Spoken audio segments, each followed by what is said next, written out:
Hey, guess what? My first notebook is done.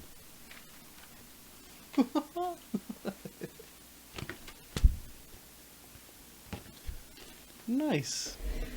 Time to crack out the other one.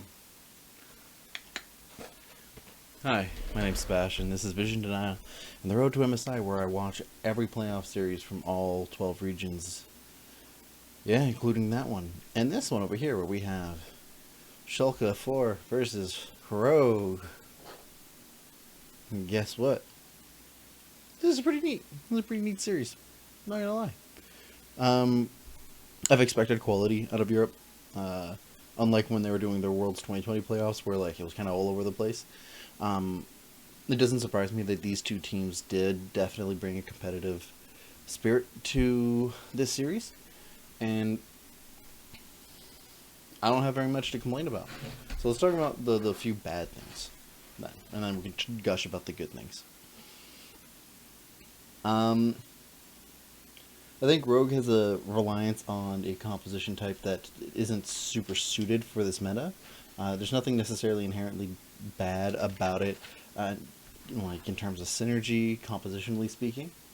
But I think that their reliance on Callista on a bunch of these games, like they picked very different composition types for the Callista, but I don't think Callista fits super well within this meta. So like, I don't know. Cool, but like if this is part of one of your stylistic picks, it might bite you in the butt later on, especially when you face off against G2, who have a much wider breadth of champions to work with. I think Schalke has a weird take on neutral objectives. They tend to give up neutral objectives when they shouldn't be, and they tend to contest when they also shouldn't be. Now, granted, this is not a consistent thing. This seems to be more of a occasional trap that sometimes they fall into. And so, like, you know, no harm, no foul long term. It just gives a slight edge to Rogue about the way that they're approaching for the neutral objectives. Vision is fairly solid on all ends. I do think that Rogue plays with the Vision much better. They just have, like, a cleaner read on what to do with Vision Denial specifically. In terms of Vision Control, both of them have like a good take on their approach to making sure that they can place Vision and which they can use without compromising their position. Good shit, good shit. It's just unfortunate that like Schalke tend to not clear out Vision in a way that like it suits their timings. So, you know. I think Schalke also have, like, weird approaches to team fights. And a lot of this has to do with how Schalke messed up. Because it's, like, very minor infringements. Like, it's literally just what edges them out outside of Rogue. Because the team fighting from both of them are pretty good. It's not the cleanest of all the teams so far, especially from a region that is like I think like been also known for a very clean team fight region. It's just that both of these teams tend to overcommit and get punished very easily for it, which makes me feel like neither. So Schalke's eliminated, right? It ended up being 3-1 for Rogue. But it doesn't give me the confidence that Rogue will beat G2, right? Like, I think that Rogue is much more conscious of their limitations and their approaches to the ways that engages need to be brought up, the way that neutral objectives need to come through. But they don't show the same kind of skill expression that G2 does, nor the same kind of clean group play when G2 is not goofing around. So it really depends on what kind of G2 show up that day. Is it a G2 that is goofing around, or is it a G2 that's got their shit together? And from experiences of seeing G2 play, if they're not in finals, they will probably hunker down. So we'll get to see in the next playoff series that we see from Europe. There's only 2 left from Europe, so nice. Most of these regions, except for China, will have only 1 or 2 playoff series left. Oh yeah, and Pacific and Vietnam, because of how late they started. So we only have 2 to 1 playoff series per region, except for Pacific, Vietnam, and China, who all either have a lot of series and started later or haven't started yet. So with Europe, we only have the G2 versus Rogue, and then the winner of that versus Mad Lions. And honestly speaking, if Rogue wins against G2, I don't think they win the rematch against Mad. Not from the way they played here. And so, like, it doesn't give me the greatest confidence. Like, this was some good... This is some clean League of Legends. Honestly, like, it was a lot of fun to watch. I don't have major complaints. It's just the skill expression wasn't there. It wasn't as consistent as it should have been. And it leaves me wondering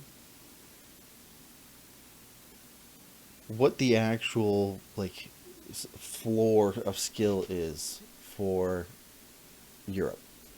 Because I've talked about, like, the Pacific region, PCS, or the Southeast Asian region, where they have, like, a very low floor, but a very high ceiling. And there's usually a correlation. The Pacific is like an exception to this, but there's usually a correlation between how low your floor is and how high your ceiling is for skill. And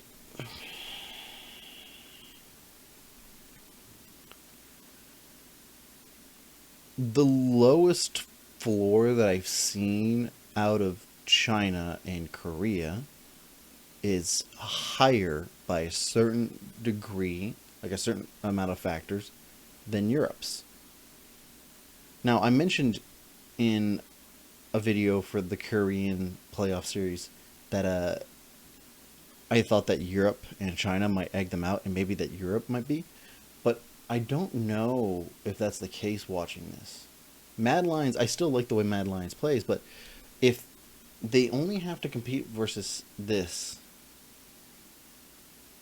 and I was watching them under this, and this is why I watch all the playoff series.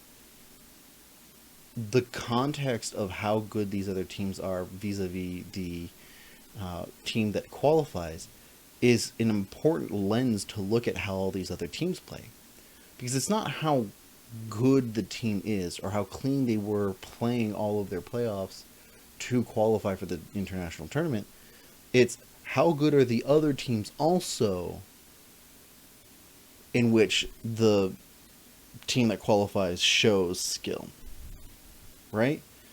So, like, when a lot of people think that North America doesn't do well, it's mostly because they see their low skill floor and see that their skill ceiling isn't as impressive because of how their skill floor performs. And that's why, like, sometimes there's some hope because, like, the skill floor is kind of volatile in North America.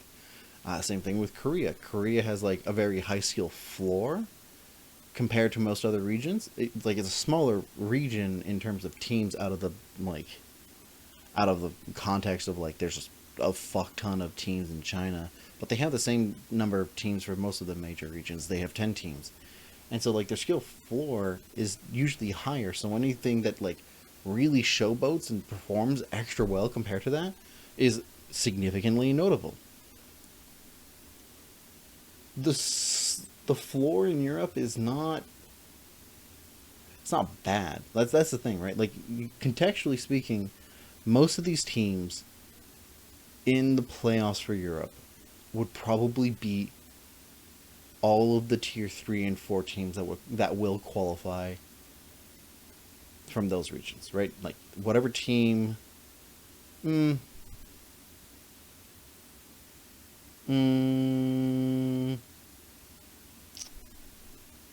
debatably. Like, I think that I'd have a high confidence that most of the tier 3 and tier 4 teams, so, like, the ones from Turkey, Russia, Latin America, Japan, Brazil, and Australia, all of those teams would have no chance, if not a very difficult chance, of facing off against any of the teams that are in the playoffs for Europe. And so it's not a question of whether or not Europe will do fine. It's a question of what is their competitiveness? Like, what is their competitive viability?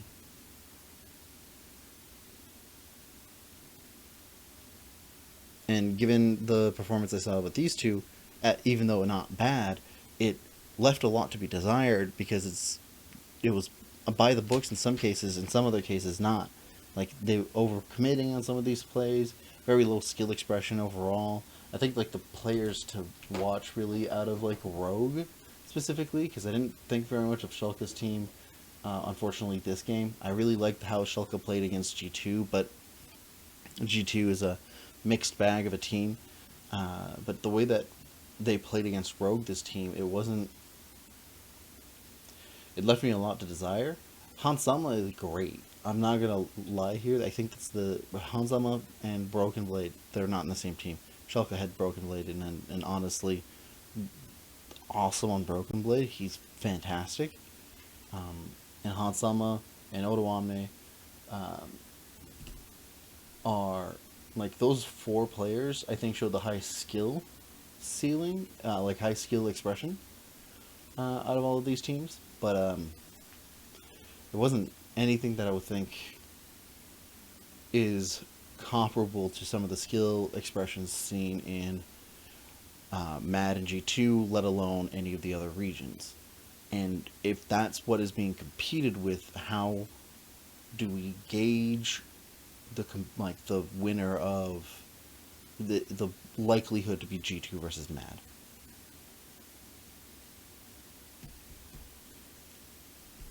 We'll see.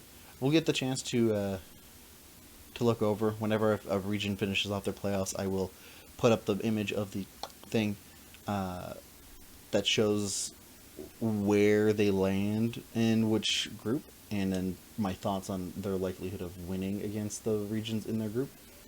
But we'll see. I'm really curious. Europe is always a question mark for me. They're historically very good, but they always have like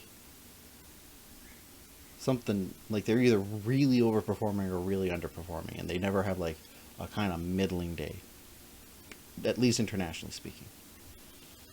Let me know what you guys think in the comments down below. Leave a like and subscribe if you enjoyed the video.